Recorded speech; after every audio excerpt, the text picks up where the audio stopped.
Today's interview is with Tudor Teodorescu, a 22-year-old entrepreneur based in Denmark, the creator of Transylvania Uncharted. The project aims to create the best mix of mountain activities and old traditions and change the rudimental way of traveling and visiting a foreign country. We asked Tudor, "What's your favorite book and why? Business and non-business if possible." To which he replied, "I would first like to start with a non-business book, which actually should be referred to as books because they were three. I am talking about Carl Friedrich May's trilogy, Winnetou. Those were actually the first books that I read on my own will and not forced by the school. If you read them, you know how amazing the story and characters are, and if you didn't read them so far, I would strongly suggest to do so. But skipping me getting all too excited about this trilogy and moving on to the reasons why those books are my favorite. I would have to be 100 for sure, but I will stick to the two most relevant ones. The first and most important for me is the fact that those books develop my imagination and, to be more specific, the visualization. What I mean by this is that the storyline was so well painted in words that while reading you could easily see the action rolling in front of your eyes. In consequence, even though I realized it many years after, those books shaped my ability to make words alive, and whenever I was reading something or listening to someone, I became able to visualize the words transforming into actions. This is really important for me, as you will later find out, because of my ADHD. Hence, being able to visualize and create my own movie kept me focused and developed my imagination, because, at the end of the day, what is having a dream or an idea good for if you can't visualize it happening and becoming true in your mind before doing so in reality? The second reason is that those books shaped my perception about what my actions should be when living in a foreign country. They taught me things such as not judging people based on cultural differences, adapting while constant learning about culture and absorbing as much information as possible. Never forget your origins, who you are and what you are. Better be one of the few than one of the many, which for me is a bit similar to the phrase, "Don't be another brick in the wall," and many other lessons that proved to be essential in my life afterwards, since I was more abroad rather than at home. Now, moving on to the business-related book. From far it is and will always be my favorite book, The One Thing by Gary Keller and Jay Papasan. I will keep it simple and develop more on this book on the third question. But the reason why this book is my favorite business book is because of it I managed to discover who I really am, what I want to do, and how I want my future to look like. Basically, this book opened my mind and showed me how to let my dreams free to become reality. We asked Tudor, was there a moment specifically when something you read in a book helped you? Can you tell us about it? He replied, "For this question, I would like to give two quotes that would perfectly illustrate the answer from the author Gary Keller. Those two quotes helped me shape who I am and how I perceive my life." Quote number 1. "Work is a rubber ball. If you drop it, it will bounce back. The other 4 balls, family, health, friends, integrity, are made of glass. If you drop one of these, it will be irrevocably scuffed, nicked, perhaps even shattered." Quote number 2. "Success demands singleness of purpose. You need to be doing fewer things for more effect instead of doing more things with side effects. It is those who concentrate on one thing at a time who advance in this world. Passion for something leads to disproportionate time practicing or working at it. That time spent eventually translates to skill, and when skill improves, results improve. Better results generally lead to more enjoyment, and more passion and more time is invested. It can be a virtuous circle all the way to extraordinary results. More than anything else, expertise tracks with hours invested. The pursuit of mastery bears gifts. When people look back on their lives, it is the things they have not done that generate the greatest regret. People's actions may be troublesome initially. It is their inactions that plague them most with long-term feelings of regret. Make sure every day you do what matters the most. When you know what matters the most, everything makes sense. When you don't know what matters the most, anything makes sense." We asked Tudor, "What books had the biggest impact on you?" He told us, "So, coming back to the book mentioned in question 1, The One Thing by Gary Keller, I would say this is the book that had the biggest impact on me and showed me my life path. The amazing thing about this coaching book that I did not find in any other book so far is that it does not try to give you a certain path that you need to follow. Quite the opposite. This book gives you the tools in order to find by yourself what you're looking for. Each and every person can interpret the information in their own way and adapt it to their own needs at the time being. Whether you want to find out your path, which was my case, Want to grow your business, develop yourself in your personal life, professional life, or both? This book gives you the necessary tools to do so. Warning: what you are about to read may be considered as a cliché or an overly dramatized situation, but it's the best way I can show you the impact of this book, and maybe some of you can relate. For me, summer of 2016 was the worst moment, both mentally and emotionally.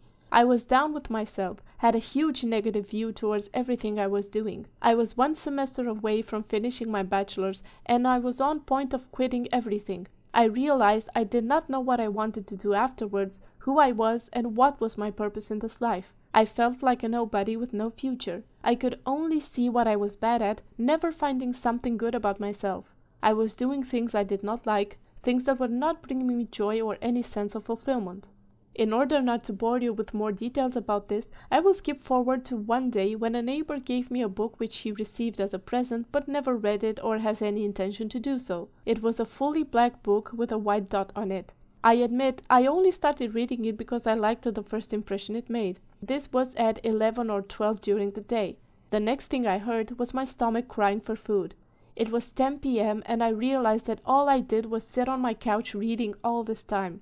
Even my trip to the toilet during that time was with the book in my hand. This book did a very simple thing. It asked me the right questions. It was so easy to answer every question from every chapter. The problem that I had was asking myself those questions in the right way and order. For the following weeks, this book became my mentor. In the end, what this book did was help me find out who I am, what I love, what I'm good at, and open my eyes to see how I want my future to look like. Then, it gave me the right tools to combine everything into a plan and act towards fulfilling my dream. At that moment, it helped me shape personally. This summer, I started reading it again, now with the purpose to adapt the information to my professional life. In this way, proving to you that this book can be adapted to your current needs and help you get past any barrier that you have at the moment. We asked Tudor, what books would you recommend to youngsters interested in your professional path and why? He told us, I can say that my area or my background involves a lot of practical work, traveling, learning, and performing a big variety of sports, meeting new people, and making contacts. But taking into account that being a young entrepreneur, I wish I had known a lot of things before starting everything. Therefore, what I would suggest people to do is invest a lot in themselves professionally and personally, where I put a lot of emphasis on developing an equilibrium between mind, body, and spirit. This equilibrium will help a lot in everything you do in your everyday life. So, here are the books I recommend. Book number 1. Kiss, Bow, or Shake Hands, the best-selling guide to doing business in more than 60 countries, by Terry Morrison and Wei Conaway. Book number 2. The One Thing, by Gary Keller and Jay Papasan. Book number 3. Spin Selling, by Neil Rackham. Book number 4. Anatomy of the Spirit, The 7 Stages of Power and Healing, by Caroline Myss. Book number 5. Brain Rules, 12 Principles of Surviving and Thriving at Work, Home and School, by John Medina. We asked Tudor, we're interested in finding out more about your reading habits. How often do you read and in what format? I can say that I read very often, but in small amounts. More reasons about this you can find in my following answer. Therefore, I might read 7 or 8 times a day, but only accumulate 1-2 chapters in reading. Whereas, when it comes to the format, I love books, not text on a screen, but the old words on a piece of tree type of book. Also, I would like to add that I cannot brag that I read huge amounts of books. What I like to do is read a book and come back on it and read it again after half a year or 1 year. The reason behind that is that I always absorb that information and interpret it in different ways. So for me, it's more efficient to come back to the books I've read several times. This only applies to books that are for personal and professional development. The other type of books I just read to clear my mind and detach myself. Therefore, once I finish, I don't return to them, except for Winnetou. Consequently, I have to admit that I do not have a huge library of books on my finished reading list, but the ones I have, I can say 100% they helped me, and they have lots of positive effects in my life. Otherwise, I would not have come back to them so many times. We also asked Tudor, how do you make time for reading?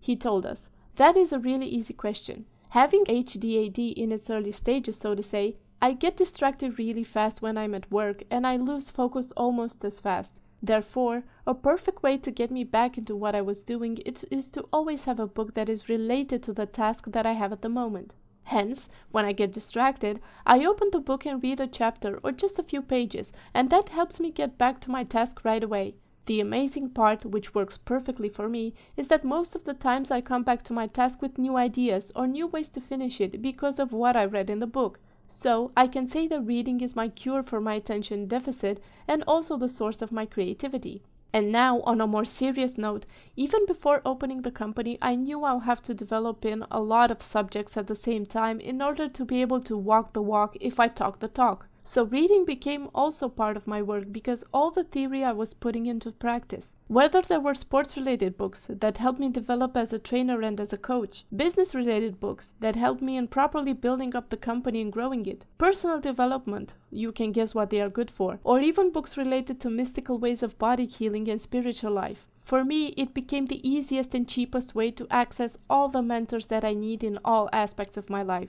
Therefore, I consider reading and standing in front of a book more like a conversation with the person who wrote it, who tries to reach out to me and tell me his or her secrets. As a consequence, I will always find time to talk with my objectified mentors because I am in constant need and desire of developing and growing. We asked Tudor, "Do you take notes or have any other technique for conquering the torrent of information?" He told us, "If I take notes, I believe I take too many notes since I have at least one notebook for each book that I read, and there are two reasons why I like taking so many notes. The first reason is that I often find that the language in the book is either too sophisticated or advanced for me, or I require further explanation to the subject described. And, by the way, there is no need to be ashamed of that. Rather than skipping a word or a phrase just because you do not get it, trying to find ways to explain it to yourself. So, for me, it's a good way to make sure I properly understand and have the subject explained in as much details as I require. I create my own schemes and my own ways of understanding which work perfectly for me. And the reason why this is so important, to have all that information in my way displayed in the notebook, is because very often that information I use in my everyday life. Whether it's a sales pitch, presentation, training session, or a simple talk with people interested in some of those subjects, I need to make sure I'm able to understand the principles behind before opening my mouth. And the only way to do it efficiently for me is the old-fashioned way, with a pen and a piece of paper. The second reason is because it is less time-consuming to go over your notes from the book rather than reading it again only for a specific part. It takes time to find that small piece of information I need at the moment. That is why I take huge amount of notes at the first read, never skipping an idea, so that when I need, I can rely on the notes made. In this way, I come across new ideas or new things I can implement in my life or business that I could not before. So, what I'm trying to say is that I use my notes as a means of fast inspiration when time is a pressure and the need for new ideas and inspiration is high. We asked Tudor, "How do you choose what books to read next?" He replied, "As I previously said, I choose books that are relevant for the tasks I have in that specific period of my life.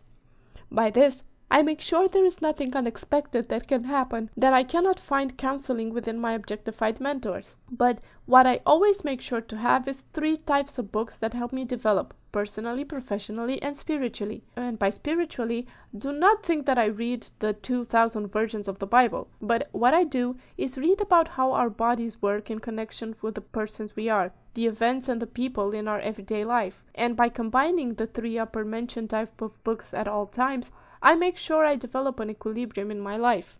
We asked Tudor, "Do you prioritize the books recommended by certain people, and is there anyone you consider a book recommendations guru?" He told us, "There are 2 book recommendation gurus in my life, my dad and everyone else. My dad because he grew both me and my sister in an environment where we had more bookshelves than clothes shelves, which, sadly for me, I only started to appreciate later in my life. But he is the only one that knows that is in that homemade library filled with books dating 1905. He is my personal librarian, so to say. The reason I said everyone else is that I go and ask a lot of people for different books regarding their field. So, if I know someone who really exceeds in marketing, I ask what books did he read to help him develop to that level. Or someone who is a good climber and trainer at the same time, I ask him or her the same question. Therefore, in my opinion, I get the recommendations from proper sources that tested the theory in the book and proved it to be efficient. The last question we asked Tudor was, what book are you currently reading and what are you expecting to gain from it? He told us, the books that I'm reading now are targeting the 3 categories of development mentioned before, personally, professionally, and spiritually. The title describes everything that there is to say about them, and from my experience, the results so far from these books are amazing. Book number 1, Anatomy of the Spirit, The 7 Stages of Power and Healing by Caroline Myss. Book number 2, Training for Climbing, The Definitive Guide to Improving Your Performance by Eric Hurst. Book number 3, Brain Rules, 12 Principles of Surviving and Thriving at Work, Home and School by John Medina. This was our interview with Tudor Teodorescu. If you want to find out more about him and his projects, follow his website at uncharted.dk. You can find all the books mentioned in this interview in the video description. The CEOlibrary.com is a daily updated library of book recommendations and interviews from the business people we look up to. Thank you!